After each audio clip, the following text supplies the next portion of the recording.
Hello friends, welcome back to my channel. आज हम start करेंगे न्यूट्रिशन इन ह्यूमन बीइंग। तो ह्यूमन बीइंग के बॉडी में न्यूट्रिशन का प्रोसेस कैसे होता है, उसके लिए हमें पढ़ना होगा ह्यूमन डाइजेस्टिव सिस्टम, जिससे कि डाइजेस्ट होने के बाद फूड हमारे बॉडी में न्यूट्रिएंट्स जाएंगे। तो चलिए स्टार्ट करते हैं ह्यूमन डाइजेस्टिव सिस्टम। तो ह्यूमन डाइजेस्टिव सिस्टम में बहुत ही इंपॉर्टेंट प्रोसेस है हमारे बॉडी का। जो हम फूड लेते हैं उसका डाइजेस्ट होना बहुत इंपॉर्टेंट है। डाइजेस्ट होने के बाद ही उसके न्यूट्रिएंट्स हमारे बॉडी तक पहुंच सकते हैं। तो ये डाइजेशन का प्रोसेस कैसे कैसे होगा, इसमें क्या क्या ऑर्गन्स इंक्लूड हैं, तो ये सब हम इसमें समझेंगे। तो यहाँ पे हमारा सबसे पहले क्या है, डाइजेस्टिव सिस्टम में क्या क्या ऑर्गन्स है, वो हमें ऑर्गन्स बहुत ही अच्छी तरीके से याद हो जाना चाहिए। तो सबसे पहला ऑर्गन है हमारा ये माउथ, इसोफेगस, मतलब कि जो फूड पाइप होता है हमारा वो, stomach, small intestine and large intestine. तो ये हमारे डाइजेस्टिव सिस्टम के ऑर्गन्स हैं। जो ये पूरा ऑर्गन्स है वो सब मिलकर के फूड को डाइजेशन करने में हेल्प करते हैं। और इसमें कुछ ग्लैंड्स भी इंक्लूड रहते हैं। तो ग्लैंड्स क्या होंगे आपके, salivary gland, liver and pancreas. तो ये तीनों ग्लैंड्स भी डाइजेस्टिव सिस्टम में इंक्लूड हैं। सारे ये ऑर्गन्स और ग्लैंड्स मिलकर फूड को डाइजेस्ट करने में हेल्प करते हैं। तो अब हम स्टेप्स देखेंगे क्या क्या स्टेप्स हैं डाइजेशन को कंप्लीट करने में। ह्यूमन डाइजेस्टिव सिस्टम किस तरीके से कंप्लीट होता है, तो चलिए उसके स्टेप्स देख लेते हैं। सबसे पहला हमारा आता है, in human being the ingestion takes place through mouth. Human being में सबसे पहले क्या होता है, इंजेशन। इंजेशन इस प्रोसेस है जिसमें कि जो फूड हम लेते हैं अपने माउथ के अंदर, उसी प्रोसेस को इंजेशन कहते हैं। तो सबसे पहला काम यही होता है कि हमने फूड को इनटेक किया अपने माउथ से, तो उसे इंजेशन कहते हैं। सबसे पहला प्रोसेस हमारा इंजेशन हो गया। उसके बाद क्या होगा, digestion of food starts in mouth. In mouth teeth, tongue and salivary glands are present. तो क्या होगा, अब हमारा फूड ऐसा नहीं कि जाके स्टमक में ही डाइजेस्ट हो रहा है। ये जो फूड का डाइजेशन है ये हमारे माउथ से स्टार्ट हो जाता है। और माउथ में हमारा teeth, tongue and salivary glands present है। तो हमारे टीथ का क्या काम हो गया, teeth chew and grind the food. Teeth का काम ये है कि वो फूड को च्यू करने में, फूड को ग्राइंड करने में, छोटे छोटे टुकड़े करने में हेल्प करता है। टीथ का काम ही है च्यू एंड ग्राइंड करना। नेक्स्ट होता है आपका salivary glands produce saliva in our mouth. अब हमारे माउथ में सैलिवरी ग्लैंड प्रेजेंट है और ये सैलिवरी ग्लैंड क्या करता है, सलाइवा को प्रोड्यूस करता है। हमारे माउथ में सलाइवा रहना भी बहुत ही इम्पॉर्टेंट है। आगे देखते हैं क्या है, the tongue helps in mixing the food with saliva so the food will easily swallowed. अब हमारे माउथ में जो हमारा टीथ था वो फूड को च्यू कर चुका है, ग्राइंड कर चुका है। नेक्स्ट जो सलाइवरी ग्लैंड है वो सलाइवा प्रोड्यूस कर रहा है, और जो टंग है वो फूड को मिक्स करने में सलाइवा के संग मिक्स कर देता है, जिससे कि हम किसी भी फूड को ईजिली स्वेलो कर सकते हैं। अगर सलाइवा नहीं होता तो फूड को स्वेलो करने में काफ़ी डिफ़िकल्टी होती। अब क्या है, अब जो हमारे माउथ में सलाइवा है उसमें कुछ इंजाइम्स भी होते हैं। इंजाइम क्या हो गया, कौन सा इंजाइम रहता है, सलाइवरी अमाइलेज। अब ये सलाइवरी अमाइलेज क्या करता है, जो भी हमने फूड लिया, अगर उस फूड में स्टार्च है तो उस स्टार्च को ये कन्वर्ट कर देता है शुगर में, ब्रेक डाउन कर देता है शुगर में। तो ये हो गया सलाइवा में कौन सा इंजाइम रहता है, ये याद होना चाहिए, सलाइवरी अमाइलेज रहता है। और ये सलाइवरी अमाइलेज जो हमारा स्टार्च वाला फूड है, जो जिसमें स्टार्च रहता है, उस स्टार्च को ब्रेक डाउन कर देता है शुगर में। तो ये हो गया। नेक्स्ट अब हमने क्या किया, हमारा जो फूड का माउथ में जितना भी काम था वो सारा काम हो चुका है। किसकी हेल्प से, टंग, टीथ एंड सलाइवा की हेल्प से, और कुछ जो एंजाइम है उसकी हेल्प से।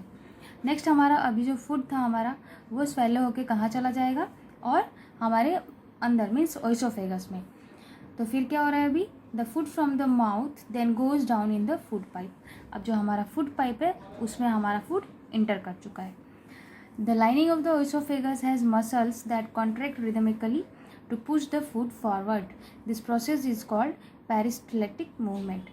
अब क्या हुआ, हमारा जो ओसोफेगस है, ओसोफेगस का जो लाइनिंग उसमें क्या होता है, मसल्स होते हैं। वो जो मसल्स क्या करेंगे, कॉन्ट्रैक्ट करते जाएंगे। जैसे जैसे फूड नीचे की तरफ जाएगा वो कॉन्ट्रैक्ट होता रहता है ऊपर मसल्स, जिसकी वजह से फूड हमारा नीचे की तरफ पुश होता है। और जैसे जैसे फूड नीचे की तरफ पुश होगा वो हमारे स्टमक की तरफ बढ़ता जाएगा।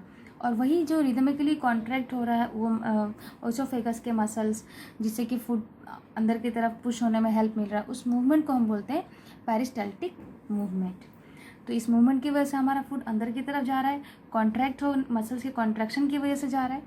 नेक्स्ट क्या होता है, the food from the food pipe the food is goes to the stomach, here the food is further digested with the help of digestive juices.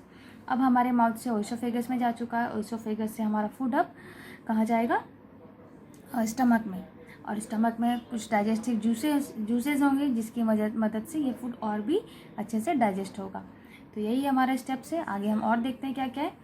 तो याद रखिएगा, सबसे पहले जो डाइजेशन का प्रोसेस है वो माउथ से स्टार्ट होता है, देन उसके बाद आगे के ऑर्गन्स उसमें हेल्प करते हैं। अब नेक्स्ट देखते हैं हम क्या, हमारे स्टमक में डाइजेस्टिव जूसेस तो हैं, और क्या होगा, the gastric glands help in digestion which is present in the wall of stomach. अब जो स्टमक का वॉल है, मस्कुलर वॉल, उसमें क्या होगा, कुछ गैस्ट्रिक ग्लैंड्स, वो गैस्ट्रिक ग्लैंड्स क्या करेंगे, फूड को डाइजेस्ट होने में हेल्प करेंगे। तो gastric glands help in digestion which is present in the wall of stomach. तो इस तरीके से डाइजेशन का प्रोसेस हमारा होगा। अब हम देखेंगे कि कौन कौन से गैस्ट्रिक ग्लैंड्स स्टमक में किस किस तरीके से काम करते हैं, उनके बारे में और उनके फंक्शंस क्या होगा। तो 3 substances of gastric glands of stomach and their function. तो हमारे जो गैस्ट्रिक ग्लैंड, क्या क्या 3 चीज़ें हैं गैस्ट्रिक ग्लैंड में, वो देख लेते हैं स्टमक में और उनके फंक्शन भी। तो हमारा पहला आता है हाइड्रोक्लोरिक एसिड। हाइड्रोक्लोरिक एसिड क्या है, एक टाइप का एसिड है, लेकिन ये हमारे स्टमक को ऐसा कुछ हार्ड एसिड नहीं है जिसकी वजह से स्टमक बहुत ज़्यादा उसको नुकसान पहुँचे, नेचुरली है, लेकिन ये भी ज़्यादा नहीं होना चाहिए। तो ये करता क्या है, it creates an acidic medium in stomach so the enzyme pepsin works properly. अब हमारे अंदर एक एंजाइम भी होता है जो कि है पेप्सिन। पेप्सिन के बारे में उसका फंक्शन हम पढ़ेंगे, और उसके पहले हम लोग देख लेते हैं हाइड्रोक्लोरिक एसिड करता है क्या है। तो हाइड्रोक्लोरिक एसिड क्या करता है, स्टमक के अंदर एक एसिडिक मीडियम बनाता है, और यही एसिडिक मीडियम जब बनता है स्टमक के अंदर, तो एंजाइम जो पेप्सिन नाम का एंजाइम है वो अपना काम प्रॉपरली कर सकता है। तो एसिडिक मीडियम इसके लिए होना बहुत ज़रूरी है जिससे कि पेप्सिन अपना फंक्शन कर सके।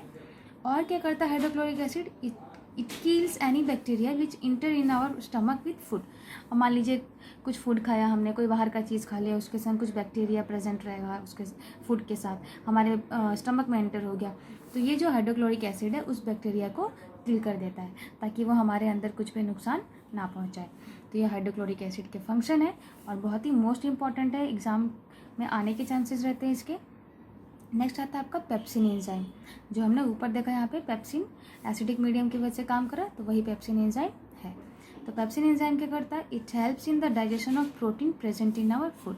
अब जो भी चीज़ें हम फूड लेते हैं उसमें बहुत कुछ फूड हम लोग प्रोटीन वाले भी लेते हैं, तो उस प्रोटीन को डाइजेस्ट करने में ये पेप्सिन नाम का एंजाइम हेल्प करता है।